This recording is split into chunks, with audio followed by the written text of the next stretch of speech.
আচ্ছা দেখো, affirmative two negative মানে কি, হ্যাঁ বোধক থেকে না বোধকে আমরা চেঞ্জ করে নিব, কিন্তু এটার মানে এই না যে অর্থসহ চেঞ্জ হয়ে যাবে। আমি যদি বলি সে অনেক অনেস্ট, মানে হি ইজ অনেস্ট, তো আমি যদি বলি আবার হি ইজ ডিসঅনেস্ট, তাহলে কি আমি পুরাটাই অর্থ চেঞ্জ করে ফেললাম না? মানে সে সৎ, কিন্তু আমাকে বলছে এটাকে নেগেটিভ করতে, তাহলে আমি যদি বলে দিই হি ইজ ডিসঅনেস্ট, এটা কি কখনো হবে? আমি পুরাই অর্থ চেঞ্জ করে ফেলছি না? আমাকে এমনভাবে না বোধকে নিতে হবে, অর্থাৎ নেগেটিভে নিতে হবে, যাতে অর্থ চেঞ্জ না হয়। আমি এভাবে বলতে পারি he does not he is not, এভাবেও বলতে পারি, ডাজ নট বলতে পারি, বা হি ইজ নট ডিসঅনেস্ট এভাবেও আমি বলতে পারি। অর্থাৎ আমাকে হ্যাঁ বোধক থেকে না বোধক এমনভাবে করতে হবে যাতে কি অর্থটা চেঞ্জ না হয়, দুইটার অর্থই যাতে সেম থাকে। অর্থাৎ আমি যদি অ্যাসার্টিভ টু বা অ্যাফার্মেটিভ টু নেগেটিভে যাই, তাহলে আমার যাতে দুই জায়গায় কি থাকে, সেম মিনিং থাকে, সেম অর্থ থাকে। বুঝছো?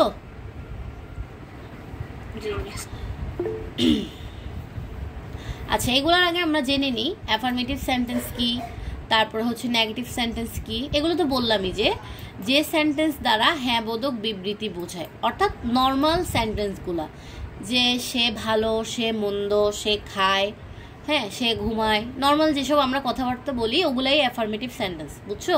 হ্যাঁ বোধক, এগুলাকে আমরা অ্যাফার্মেটিভ বলি। হ্যাঁ বোধক থেকে আমরা না বোধকে যাব। বুঝছো? আবার না বোধক বা নেগেটিভ সেন্টেন্স কি, যেগুলো দ্বারা আমরা না বোধক বুঝাই আর কি, মানে কি সে খাবে না, যাবে না, এগুলা। তারপর দেখো, অ্যাফার্মেটিভ টু নেগেটিভ চেঞ্জ এমনভাবে করতে হবে যাতে বাক্যের অর্থের কোনো পরিবর্তন না ঘটে। এই কথাগুলো আগেই বলে দিছি না, যে কি আমরা এমনভাবে প্রশ্নটা দিলে এমনভাবে চেঞ্জ করব যাতে করে আমার অর্থটা চেঞ্জ না হয়। এখন অর্থ চেঞ্জ না হয় মানে কি, আমি যদি বলি, দেখো আমি এখানে একটু লিখি, হি ইজ অনেস্ট, এটার বাংলা কি? সবসময় চেষ্টা করবা প্রত্যেকটা ইংলিশ সেন্টেন্সের বাংলা করা। তাহলে এটার বাংলা কি? সে সৎ। হ্যাঁ, সে সৎ। তো আমি যদি লিখে দিই হি ইজ নট অনেস্ট, সে সৎ নয়, দেখো তো দুইটা সেন্টেন্সের অর্থ কি চেঞ্জ হয়ে গেছে না? একবার আমি তাকে বলতেছি সে ভালো, আরেকবার আমি বলতেছি সে খারাপ, তাহলে দুই জায়গায় কি সেম অর্থ বুঝাচ্ছে? বুঝাচ্ছে না। তাহলে আমাকে কিভাবে চেঞ্জ করতে হবে? এইটার মিনিংটা চেঞ্জ করে দিতে হবে। হি ইজ নট ডিসঅনেস্ট, তাহলে দুইটার অর্থ এখন সেম হয়ে গেল না? সে সৎ, সে অসৎ নয়। তাহলে সে অসৎ নয় মানে কি? অবশ্যই সে সৎ। ঠিক আছে? তাহলে আমাকে দুইটা সেন্টেন্স এমনভাবে চেঞ্জ করতে হবে যে কি সে সৎ, এটা আমরা বুঝাচ্ছি, আবার এই জায়গায় কি বুঝাচ্ছি? সে অসৎ নয়। এটা কি না বোধক হয়েছে না? কিন্তু অর্থ কিন্তু চেঞ্জ হয় নাই। এই ব্যাপারটা মাথায় ঢুকছে যে কি আমরা না বোধক করবো, কিন্তু কখনোই আমরা অর্থ চেঞ্জ করতে পারবো না। এখানে আরও নিয়মকানুন আমরা দেখব, নিচের দিকে যাই। দেখো, দেখে নিই অ্যাফার্মেটিভ টু নেগেটিভ চেঞ্জের কিছু নিয়মাবলী বা নিয়মকানুন, রুলস দেখব। যে রুলস 1-এ কি আছে, অ্যাফার্মেটিভ সেন্টেন্সে অনলি বা অ্যালোন থাকলে এবং যদি তা কোনো মানুষকে বোঝায় আর কি, ব্যক্তিকে বোঝায়, তাহলে সেটার পরিবর্তে আমরা কি বসাতে পারি? None but. তাহলে অ্যালোন বা অনলি থাকলে আমরা কি বসাই? নান বাট বসাই। আমরা নাথিং বাটও কিন্তু বসাই। নাথিং বাট কখন বসাই? দেখো, যখন সেটা দ্বারা আমরা বস্তুকে বুঝাবো। হ্যাঁ, বস্তুকে বুঝালে আমরা তখন কি বুঝাই? Nothing but. আর যখন মানুষকে বুঝাবো বা ব্যক্তিকে বোঝাবো তখন কি লিখবো? None but. যেমন দেখো, only god can help us, তাহলে শুধুমাত্র কে আমাদেরকে সাহায্য করতে পারে? গড, আল্লাহ। তাহলে এটা আমরা এই জায়গায় নান বাট বুঝাচ্ছি। এরপর দেখো, only Turna can do the work, শুধুমাত্র তুর্নাই এই কাজটা করতে পারবে। তাহলে তুর্না কি বস্তু? এটা একটা ব্যক্তি। তাহলে আমরা শুধুমাত্র অনলিটা চেঞ্জ করব। অনলির পরিবর্তে আনবো কি নান বাট, আর বাকিটা দেখো তো সেম না? হ্যাঁ। এরপর আমি এটা তো বললামই, রুলস 2তে কি হবে, যদি বস্তুকে বোঝায় অনলির পরে তখন সেক্ষেত্রে আমরা নাথিং বাট বসাবো। যেমন দেখো I have only a few books, তাহলে আমার শুধুমাত্র কিছু বই আছে, তাহলে আমি অনলির জায়গায় কি বসাবো, নান বাট না nothing but? Nothing but. Nothing but. কেন? কারণ অনলির পরে কি বুঝাইছি, ব্যক্তি না বস্তু? বস্তু। আচ্ছা, এরপরে অনলির পরে যদি আমি কারো বয়স বুঝাই বা কারো সংখ্যা বুঝাই, যেমন আমি যদি বলি আই হ্যাভ অনলি 3 পেন্স, আমি নির্দিষ্ট করে দিছি না 3। আমি যদি অনলির পরে, এখানে জিনিসটা বয়স না, এখানে জিনিসটা হবে আমি যদি ধরো অনলির পরে সংখ্যা বুঝাই, হ্যাঁ সংখ্যা, এখন এটা বয়সের সংখ্যাও হতে পারে, ওজনের সংখ্যাও হতে পারে, কলমের সংখ্যাও হতে পারে, যে কোনো কিছু। হ্যাঁ, এটা এই জায়গায় তোমরা এখানে হচ্ছে বয়স না লিখে লিখবা কি অনলির পরে যদি সংখ্যা থাকে সেক্ষেত্রে আমরা কি বোঝাতে পারি, সেক্ষেত্রে আমরা বসাতে পারি নট মোর দ্যান বা নট লেস দ্যান। ঠিক আছে, কি বসাতে পারি, নট মোর দ্যান বা নট লেস দ্যান, তোমাদের যেটা খুশি তোমরা বসাতে পারো। তোমাদের কাছে যদি নট মোর দ্যান ইজি লাগে নট মোর দ্যান বসাবা, নট লেস দ্যান ইজি লাগলে নট লেস দ্যান। কোনটা বসাবো তোমরা, নট মোর দ্যান? আচ্ছা, তাহলে দেখো মারুফ ইজ অনলি 15, তাহলে তার বয়স কত, 15 বছর, তাহলে আমরা বলতে পারি না যে মারুফ ইজ নট মোর দ্যান 15। হ্যাঁ, তাহলে অনলি যুক্ত বা অ্যালোন যুক্ত কোনো অ্যাফার্মেটিভ থেকে নেগেটিভ করতে দিলে পারবা? আচ্ছা, আমাকে একটু সবাই উত্তর দাও, অনলির পরে যদি ব্যক্তিকে বোঝায় তাহলে কি বসবে? নাম্বার। সবাই আনসার করো। নাম্বার। অনলির পরে যদি কোনো সংখ্যা বসে, সংখ্যা নির্দেশ করে, বয়স হতে পারে, কোনো কিছু সংখ্যা হতে পারে, সংখ্যা নট মোর দ্যান। হ্যাঁ, আবার যদি বস্তুকে বোঝায় তখন হবে যে নাথিং বাট। এখন তোমাদের একটু কনফিউশন হতে পারে যে দেখো এখানে বলছে কি Tanima had only a few pencil, আবার আমি যদি বলি তানিমা হ্যাড অনলি 3 পেন্সিলস, তাহলে কোন ক্ষেত্রে কোনটা বসাবো বলো তো? এখানে কিন্তু নির্দিষ্ট করে নাই সে কয়টা কিনছে, সেখানে বলছে কি কিছু পেন্সিল কিনছে। হ্যাঁ, আমি যদি তোমাদেরকে একবার প্রশ্ন দিই এটা, আরেকবার প্রশ্ন দিই এটা, তখন সেক্ষেত্রে দুইটা আনসার হবে। কিন্তু দেখো আমি যদি তোমাদেরকে দিই Tanima had only a few pencils, তাহলে এখানে কিন্তু আমি সংখ্যা বলি নাই, বস্তুকে বুঝাইছি মূলত, কারণ এখানে কিছু পেন্সিল বলছি। তাহলে হবে Tanima had nothing but a few pencils. আমি যদি বলি তানিমা হ্যাড অনলি 3 পেন্সিল, দেখো তো আমি সংখ্যাটা নির্দেশ করে দিছি না? সেক্ষেত্রে হবে কি, সেক্ষেত্রে হবে তানিমা হ্যাড কি হবে নট মোর দ্যান 3 পেন্সিল। বুঝছো? এই দুইটার মধ্যে কনফিউশন ক্লিয়ার হয়েছে? আচ্ছা, এরপরে রুলসে যাই। দেখো এরপরে বলছে অ্যাফার্মেটিভ সেন্টেন্সে যদি মাস্ট থাকে সেক্ষেত্রে আমরা কি করব, এর পরিবর্তে ক্যান নট বাট বা ক্যান নট হেল্প। আচ্ছা, তোমাদের ক্যান নট হেল্পের রুলসটা জানার দরকার নেই, এটা একটু বেশি ভেজা। জাস্ট তোমরা যেখানে যেখানে মাস্ট দেখবা সেখানে সেখানে কি লিখে দিবা, ক্যান নট বাট। দেখো we must অবে our teacher, we can not help দরকার নাই, উই ক্যান নট বাট দিবা। ঠিক আছে, we can not but অবে our teacher. বুঝছো? জাস্ট মাস্টের পরিবর্তে কি আসবে, ক্যান নট বাট, আর কিছুই চেঞ্জ হবে না, পরবর্তী সব কিছু সেম থাকবে। এরপর দেখো we must help the poor, তাহলে আমরা কি লিখবো, মাস্টের পরিবর্তে জাস্ট ক্যান নট বাট, এরপরে হেল্প থেকে পুরো অংশটা বসে যাবে।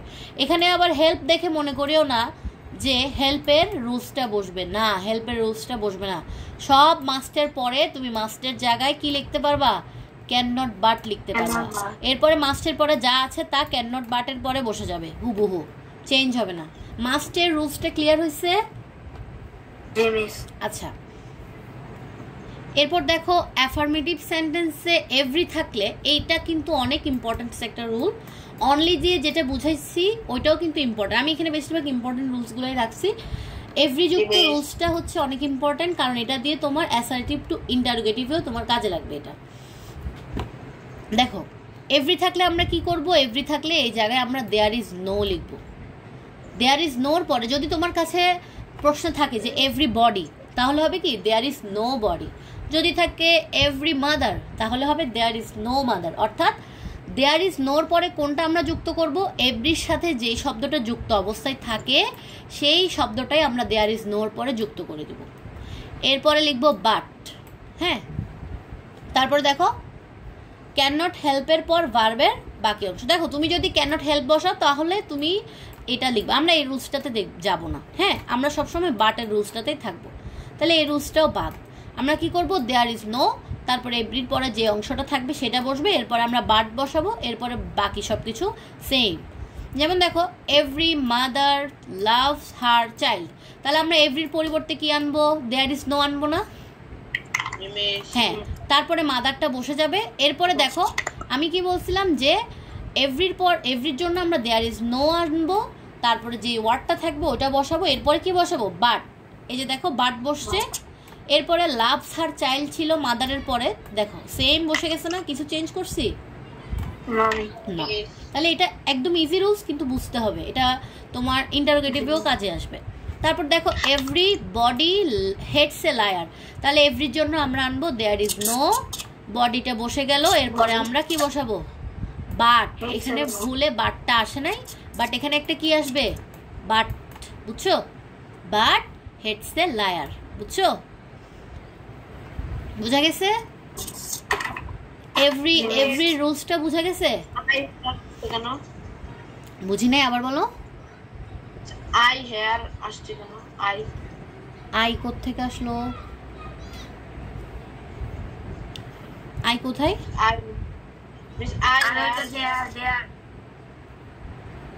এটা দেয়ার ইজ নো আর কি এভরির জন্য। তোমার কোয়েশ্চেনটা আসলে আমি বুঝিনি, আবার একটু বলো। আমি আবার বলতেছি, এভরি যুক্ত কিছু যদি থাকে তাহলে এভরির জন্য আমরা জাস্ট বসাবো কি? There is no. হ্যাঁ, এরপর এভরির সাথে যেই ওয়ার্ডটা যুক্ত থাকবে সেটা যুক্ত করে দিব, দেয়ার ইজ নো বডি। এরপরে আসবে বাট। বুঝছো? এটা রুলসের মধ্যেই আছে যে বাট। বাট বসাবো, তারপরে হচ্ছে বডির পরে যেটুকু অংশ থাকবে ওইটুকু অংশ বসে যাবে। বুঝছো এখন? আচ্ছা, তনিমের কি এটাই প্রশ্ন ছিল? আচ্ছা, বুঝছো তুমি এখন? আচ্ছা দেখো, এরপরে হচ্ছে অ্যাজ সুন অ্যাজ দিয়ে অ্যাফার্মেটিভ সেন্টেন্স শুরু হলে এর পরিবর্তে নো সুনার হ্যাড। আচ্ছা, তোমাদের 7-এর ওই অ্যাডভান্স বইটা আমি একটু চেক করে দেখবো যে ওখানে আসলে মডেল কোয়েশ্চেন তোমাদের অ্যাফার্মেটিভ টু নেগেটিভে কি কি রুলস আছে, তারপরে আমি পিডিএফটা দিব। হ্যাঁ, সেই রুলসগুলো বাদ দিয়ে এখন একটু বুঝে নাও। যেগুলো লাগবে না রুলস ওগুলো আমি অটোমেটিক বাদ দিয়েই তোমাদেরকে পিডিএফটা দিব। দেখো অ্যাজ সুন অ্যাজ দিয়ে যদি থাকে সেক্ষেত্রে আমরা কি করব? অ্যাজ সুন অ্যাজ এর পরিবর্তে কি বসাবো? No sooner had. No sooner had বসাবো। এরপর সাবজেক্ট বসবে, এরপর যে ভার্ব থাকবে ওইটার পাস্ট পার্টিসিপল ফর্ম বসবে। আচ্ছা বলো তো, আমরা পাস্ট পার্টিসিপল ফর্ম কেন বসাবো? কেউ কি বলতে পারবা? কেউ পারবে না? কেন আমরা পাস্ট পার্টিসিপল? হ্যাঁ, মানে আমরা এখানে পাস্ট পার্টিসিপল ফর্ম কেন ইউজ করব ভার্বের? আমি তো প্রেজেন্ট ফর্মও ইউজ করতে পারতাম, হ্যাঁ পাস্ট ফর্মও ইউজ করতে পারতাম। কেন আমি পাস্ট পার্টিসিপল ফর্মটা ইউজ করব কেন? আর তুমি যেটা বলছো থার্ড পারসন সিঙ্গুলার নাম্বার, ওটা তো অ্যাস বাই এস যুক্ত করার জন্য। এখানে তো আমি অ্যাস বাই এস যুক্ত করতেছি না। আমি এটা বলতে পারা উচিত তোমাদের। টেন্স পড়ে আসছো, পাস্ট পার্টিসিপল ফর্ম কেন বসবে ভার্বের? আমি অ্যাজ সুন অ্যাজ এর জন্য নো সুন আর হ্যাড বসাচ্ছি। তাহলে কেন আমি ভার্বের পাস্ট পার্টিসিপল ফর্ম করে নিব? কেন? কি জিনিসটা দেখে আমি বুঝতেছি যে এখানে past participle form? Very good. এটা কে বলছে? সামিতানি। Very good. কারণ কি আছে এখানে? হেড। হেড থাকা মানে আমরা বুঝে নিতে হবে সেটা কোন টেন্স? পারফেক্ট। পারফেক্ট, যে কোনো একটা পারফেক্ট তো হবেই। তো পারফেক্ট মানে কি? অবশ্যই পাস্ট পার্টিসিপল হবে। ক্লিয়ার হয়েছে সবার? আচ্ছা, এগুলাতে যাওয়ার আগে আমরা একটু রুলসে যাই, সরি এক্সাম্পলে যাই। দেখো, অ্যাজ সুন অ্যাজ দিয়ে দিছে, তারপর লিখছে the rain stopped we started playing.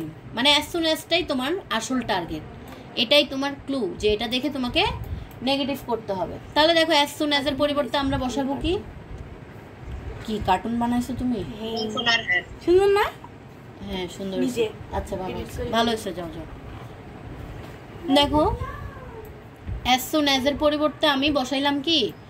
No sooner had বসালাম। এরপর বলছিলাম কি, এরপর যেই সাবজেক্ট থাকবে ওইটাই বসে যাবে। দেখো তো, দ্য রেইন ছিল, দ্য রেইন বসে গেছে না? এরপরে আমার কাজ কি ছিল? এরপরে হচ্ছে আমার কাজ যেই ভার্বটা থাকবে ওই ভার্বের কি বসানো? Past participle form. তাহলে দেখো, আমাদের এর আগে কিন্তু ছিল কি? স্টপড। হ্যাঁ, V2 ফর্ম বসছিল, কিন্তু স্টপের V2 ফর্ম কি? স্টপড না? এটা কিন্তু V2 ফর্ম। আবার এরপরে আমি এখন যেটা বসাইছি এটা কিন্তু V3 ফর্ম, কারণ স্টপের V2 ফর্ম যেটা, V3 ফর্মও কি সেটাই। ঠিক আছে? তাহলে আমার কাজ কি? অ্যাজ সুন অ্যাজ থাকলে আমি নো সুনার হ্যাড বসাবো, এরপরে সাবজেক্ট যেটা ছিল সেটা বসাবো, এরপরে ভার্ব যেটা থাকবে ওইটার কি বসাবো? V3 ফর্ম, অর্থাৎ পাস্ট পার্টিসিপল ফর্ম। এরপরে বসাবো আমি দেন। আমি আরেকটু মুছে দিচ্ছি। এরপরে কি বসাইছি? দেন বসাইছি। দেখো, রুলসে কিন্তু দেনও ছিল। এই যে বাকি অংশ লিখবো, তারপরে দেন লিখবো, পাস্ট পার্টিসিপল ফর্ম, তারপর বাকি অংশ, তারপর দেন। আচ্ছা, দেনটা আমি কেন লিখতেছি এটা একটু ক্লিয়ার করি। এটা আরেকটা ট্রিক্স দিয়ে মনে রাখতে পারো। এই যে কমা, কমা দিয়ে পরের অংশ শুরু হয়েছে না? এই যে কমা, কমার পরিবর্তে আমি দেন নিয়ে আসছি, অর্থাৎ দ্বিতীয় আরেকটা যেই সেন্টেন্স শুরু হয়েছে ওইটার জন্য আমি কি নিয়ে আসছি? দেন। এরপরে যা আছে তা সেম টু সেম বসে যাবে, কোনো চেঞ্জ নাই। দ্বিতীয় অংশে যা থাকবে সেটা সেম টু সেম বসে যাবে। অর্থাৎ দ্বিতীয় অংশ মানে আমি বুঝাইতে চাচ্ছি যে অ্যাজ সুন অ্যাজ যার সাথে বসছে সে বাদে বাকি যে অংশটুকু থাকবে সেটার জন্য আমি দেন বসাবো, এবং এরপরের অংশ আমি সেম টু সেম বসাই দিব।